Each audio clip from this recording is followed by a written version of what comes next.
So how to get started in real estate? Take one. All right. So a lot of people, it's so easy to say real estate is easy or real estate does this, but the hardest part in real estate is getting started, right? I give you an example. 3 days ago, I just closed on a deal, and the house I bought it for $14,250, right? Plus, we had about $1,000 on top of that in closing costs. So altogether, I paid $15,250. Now, that's a cash deal. That's not finance. That's all of my money, all of my bank account money, right? A lot of people can't get to that number, right? So this is how I'm gonna show you how to get to it. I've been doing this for a little bit of time now, so it's a little bit easier for me to get to that number than what it used to be, you know. But I'm just gonna be honest. You got to have some type of skills. You got to have money coming in, or you have a rich daddy or somebody. Somebody got to fund this ideal that you got. So with me, I've always had skills. So between having a job, freaking, I can sell cars, I can work on cars, I can work on houses, I can cut hair. I got stuff that I can put in my toolbox to make money. So I got different avenues of money. So the way I bought this house is I got my military check that comes in. Most people know that I'm full time in the military, active duty. So I got, boom, that's one avenue of money. I buy and I sell cars. Boom, that's another avenue of money. I got rental properties, a lot of rental properties, right? So boom, that's another avenue of money. So all those avenues of money come into one pot.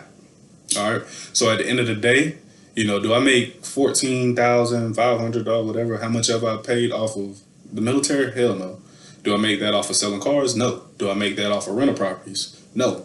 But together, I could put that in the pot, and it'll come up to be about 14,000. So unless you have like just a bomb job where you making $20,000 a month, it's not gonna happen. So you got to have different avenues of money to bring it to one pot.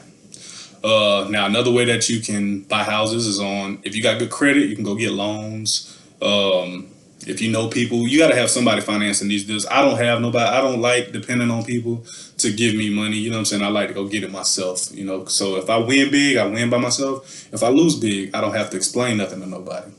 So that's how you get into it. You got to go out there. At first, it's very hard. I'm not gonna lie to you. It's gonna be some nights where you like, man, it ain't worth it, or you get $10,000 in your bank account, and first thing you want to go do is go buy a car, or you want to go ball out, or be at the club, and everybody in the club love you or whatnot. But you got to be a little bit more, frugal with how you spend less, make more, reinvest the money so that you can make more. My lifestyle, anybody that know me can tell you, RJ don't go out here and buy no cars. I don't buy clothes. I don't buy a lot of stuff. You know what I'm saying? I'm borderline cheap. But I take that money and I reinvest it in other places, so it's a little bit easier for me to get to where I'm going. When I first started, I didn't have houses. I didn't have rental property. I wasn't on active duty. I was in the reserves, matter of fact. But I had cars. So, after 3 months of selling cars, I could save up $14,000 or $12,000, however much I needed to save up to buy a house. And that's how I got started. So to get started in real estate, it's always good to have some money. To have some money, you got to have some skills. If you don't have no skills, you need to get some skills.